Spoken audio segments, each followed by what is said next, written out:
Senador Barbosa, senador Camacho, doctor Layú, señoras, señores. En primer lugar, agradezco esta invitación que se me hace para hablar en este recinto, porque corresponde a la vocación de los representantes de la nación de escuchar a los ciudadanos. Muchas gracias, señores senadores. El tema que nos convoca ha resultado uno de los elementos quizá más constructivos que hayamos tenido en mucho tiempo en el debate de los asuntos públicos, porque nos ha convocado a todos los mexicanos a involucrarnos en la discusión de lo que corresponde a los mejores intereses de la República. Este efecto debe ser considerado como muy positivo, porque ha roto una inercia que lamentablemente advertimos ante muchas otras iniciativas en cuanto a que la sociedad acepta con mansedumbre aquello que se decide sobre sus propios intereses y derechos. Quizá pocos casos como este hayan sido tan atractivos para que la ciudadanía se interiorice paulatinamente en mayor medida, no solo en la definición de políticas públicas, sino en la estructura constitucional del Estado mexicano. Y el tema, justamente, me interesa a mí, y así lo quiero plantear ante los señores senadores, desde la perspectiva de la Constitución. De manera sintética, puede decirse que la iniciativa que ha dado lugar a todos a estas consideraciones establece en una primera parte la situación crítica en la que se encuentra la industria petrolera, aspecto al cual también se ha referido el doctor Layú. Y como mecanismo para resolver esa situación crítica, se plantea una reforma a los artículos 27 y 28 de la Constitución. Desde mi punto de vista, la solución no corresponde al problema. Esto es, hay un problema claro y hay una solución que no es la aplicable. Porque el problema fundamental de que la industria petrolera haya llegado al nivel de deterioro que hoy presenta en el país no se debe al marco constitucional, sino a las deficiencias que se han producido en el sistema político mexicano, particularmente en la extrema concentración del poder en el presidente y en el gobierno, aspectos que no están siendo resueltos, sino al contrario, acentuados en esta iniciativa. Voy a señalar casos concretos. Tenemos una ley de ciencia y tecnología que tiene ya 11 años en vigor y que obliga al Estado mexicano a invertir el 1% del PIB en investigación. En el más elevado de los casos durante estos 11 años se ha invertido el 0.4%. Esto es, el Estado mexicano no ha cumplido con su propio ordenamiento. ¿Qué habría ocurrido si se hubiese cumplido? Habría ocurrido que habríamos tenido posibilidad de, entre otras cosas, desarrollar la tecnología que hoy tenemos que importar por no haberla generado nosotros mismos. Estamos, pues, reproduciendo un patrón de colonialismo tecnológico, pero ahora con efectos en el cambio constitucional que se propone. Se trata, por lo mismo, de una insuficiencia del Estado que ha afectado a una institución, a una empresa como Pemex. En segundo lugar, ¿qué debemos entender en cuanto al artículo 27, cuando se dice que corresponde a la nación el dominio directo, entre otras cosas, del petróleo y los demás carburos de hidrógeno sólidos? ¿Quién es la nación para efectos del artículo 27 constitucional? Lo que hemos visto es que hasta este momento la nación es el gobierno y que la iniciativa que se presenta no modifica ese criterio. De suerte que los representantes de la nación siguen sin intervención alguna en la propuesta que se hace para la gestión de nuestros recursos. Leeré expresamente y directamente lo que dice la iniciativa. Dice que la propuesta plantea, dice textualmente, la incorporación de contratos que celebre el Ejecutivo Federal con organismos y empresas del Estado y o terceros que permitan expandir y hacer más eficientes las actividades de exploración y extracción de recursos. Párrafos más adelante es aún más enfático, porque la iniciativa dice: la política sobre las actividades de exploración y extracción de hidrocarburos será dictada exclusivamente por el Ejecutivo Federal. Esto significa que se consolida, se fortalece el régimen presidencial sin controles del Congreso, pero además se consolidan las facultades discrecionales del gobierno que se pueden ejercer sin ningún tipo de consulta y sin participación de los representantes de la nación. De suerte, pues, que el dominio directo de la nación es ejercido por un gobierno y además por una sola persona, porque, por otra parte, nuestra Constitución dice que el Ejecutivo, el Supremo Poder Ejecutivo, recae en una sola persona denominada Presidente Constitucional de los Estados Unidos Mexicanos. De suerte que esta reforma lo que está planteando es el fortalecimiento de las facultades discrecionales y de ejercicio unilateral e inconsulto por parte de una sola persona. Otro aspecto de relevancia constitucional consiste en la Rectoría del Estado. En este momento, la Rectoría del Estado implica que haya una definición de áreas estratégicas. En esas áreas estratégicas están los hidrocarburos. ¿Qué se está planteando en la iniciativa? Que como áreas estratégicas del Estado mexicano, o sea, como aquellas que corresponden a la esencia del interés nacional, queden correos, telégrafos, radiotelegrafía, minerales radioactivos y generación de energía nuclear. Bien, eso es lo que ahora sería, si se aprueba esta iniciativa, esto es lo que sería lo estratégico para el Estado mexicano. Un servicio postal que en el año 2012 generó ingresos por 948 millones de pesos, frente a gastos por 1.794 millones de pesos, por lo que hubo que hacer transferencias por 439 millones de pesos. Eso es estratégico para el Estado mexicano, cuando por otra parte los servicios postales están en receso en todos los países, incluido el nuestro, porque están siendo sustituidos por sistemas de mensajería privada. El servicio de telegrafía y radiotelegrafía, que es un vestigio histórico, está bien que se haya considerado como elemento prioritario en 1861, cuando fue creado el servicio de telegrafía en México, pero hoy el presupuesto de ese sistema es de 606 millones de pesos. El ejercido fue de 978 millones de pesos. En dólares son 75 millones de dólares.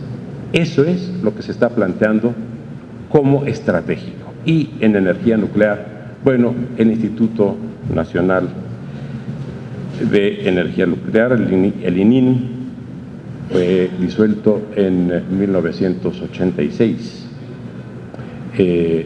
86, y nuestra producción eléctrica en Laguna Verde apenas asciende al 5% del total de la producción eléctrica del país. Significa por lo mismo que se está generando un empobrecimiento no solo normativo, sino incluso conceptual, y lo que sería de considerar es si conviene que la Constitución mexicana considere como estratégicas actividades que evidentemente distan mucho de serlo. Por otra parte, y tal como lo señaló también el doctor Layú, subsiste un problema fundamental que no es planteado por la iniciativa y que sí, a su vez, implica una cuestión de constitucionalidad. El contrato colectivo de trabajo dice en su cláusula primera que son objeto de ese contrato todos los trabajos y actividades que Petróleos Mexicanos y los organismos subsidiarios realicen en la República Mexicana. Esto significa que para que la nación mexicana ejerza sus derechos al uso del petróleo, a la explotación del petróleo, tiene que hacerlo con el consentimiento de un sindicato.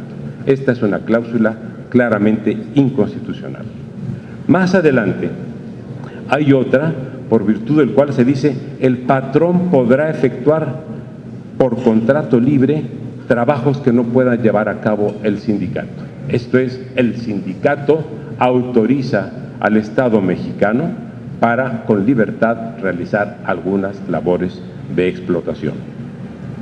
Finalmente, y esto ya no es solo inconstitucional, sino incluso inmoral, se dice que las empresas organizadas por los trabajadores de la propia institución, de la propia empresa Pemex, que cuenten con la conformidad del Comité Ejecutivo General del Sindicato, podrán participar en los concursos, licitaciones públicas y asignación de obras.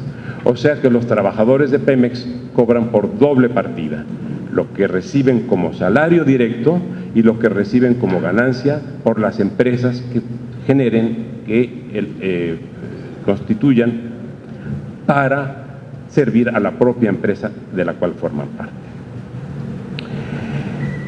Señoras y señores, creo que el debate no se debe plantear, desde mi punto de vista, con relación a si debe o no intervenir el inversor privado en algunas de las actividades que se realicen por parte de Petróleos o que lleve a cabo la nación para utilizar sus recursos petrolíferos. No se trata de ver al sector privado como un adversario de los intereses públicos, en tanto que el sector privado actúe de acuerdo con lo que la norma establezca.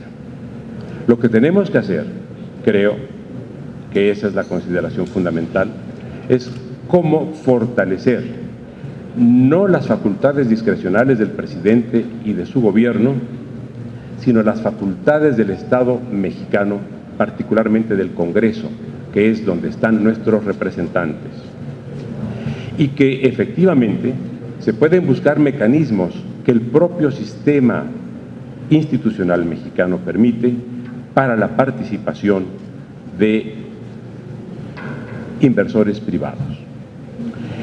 La ley de asociaciones público-privadas, en su artículo 10, se refiere a que habrá libre participación del sector privado mediante el otorgamiento de permisos, autorizaciones o concesiones para la realización de servicios o de actividades productivas.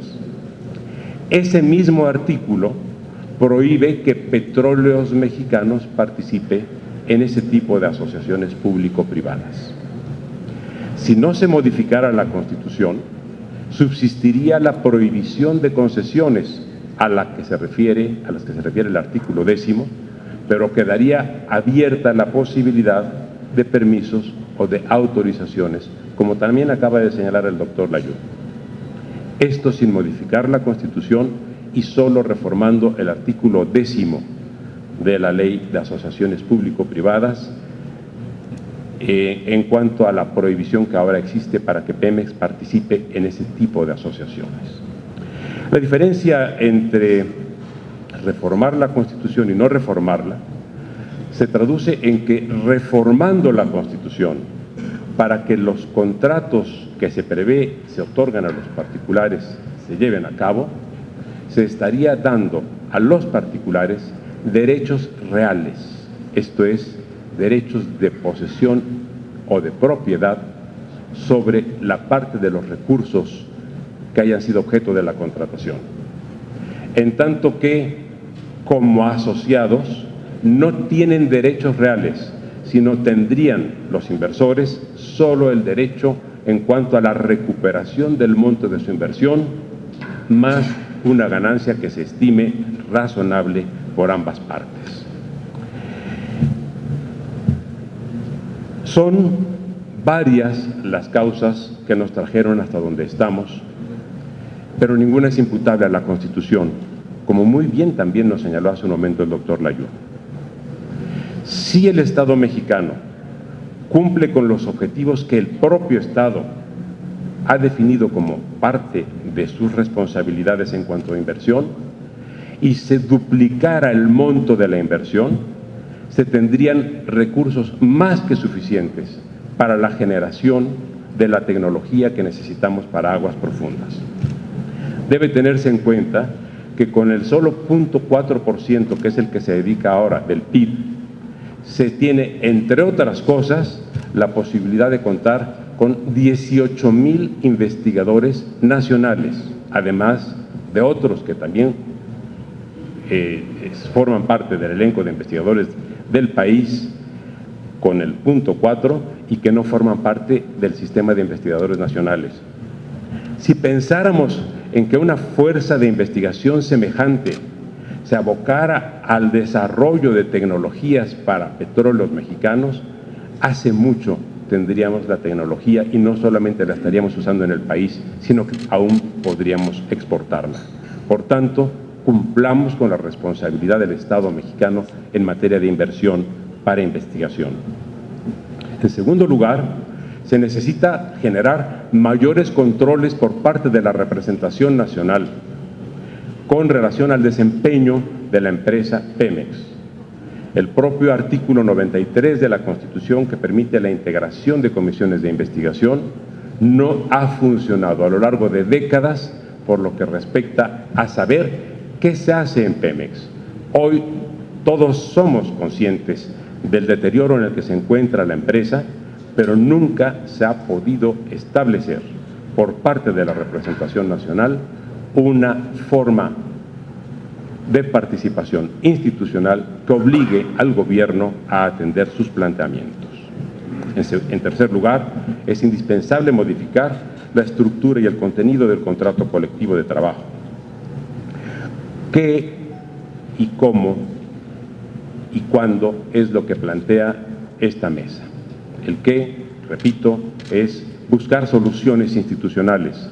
Otras están previstas por la propia iniciativa que formuló, proyecto que formuló el PRD y que entiendo también busca resolver el problema sin modificación en la Constitución, porque desde mi punto de vista no es necesaria esa reforma y sí están las soluciones a la mano. Además, tenemos que advertir que la situación a la que hemos llegado ha sido el producto de un régimen político caduco. Se hacen muchos análisis comparativos entre la industria mexicana, la industria petrolera mexicana y la industria petrolera en otros países. Lo que no se ha explicado todavía desde el punto de vista técnico, porque no tiene explicación, ni desde el punto de vista político, administrativo y económico, es por qué un monopolio petrolero fracasa. Si un monopolio petrolero fracasa, y es caso único en el planeta, no es porque no tenga capacidad técnica de gestión el país, no es porque no tenga capacidad técnica de administración el país o no tenga capacidad técnica de exploración y explotación. Es porque lo que ha hecho fracasar a la industria petrolera es el régimen político. Y el cambio constitucional que se está planteando deja intacto al régimen político y, como ya dije, incluso fortalece las capacidades decisorias y discrecionales del gobierno. Esto significa que, lejos de encontrarse una solución, lo que se está planteando es el agravamiento del problema, porque las causas efectivas, las causas reales que nos trajeron hasta donde hemos llegado siguen intocadas y siguen, al contrario, no solo intocadas, sino incluso fortalecidas. Por lo mismo, qué bueno que en esta institución que nos representa a todos los mexicanos se vea este problema y que se asocie el tema del petróleo con el tema ineludible de la reforma del régimen de gobierno. Muchas gracias.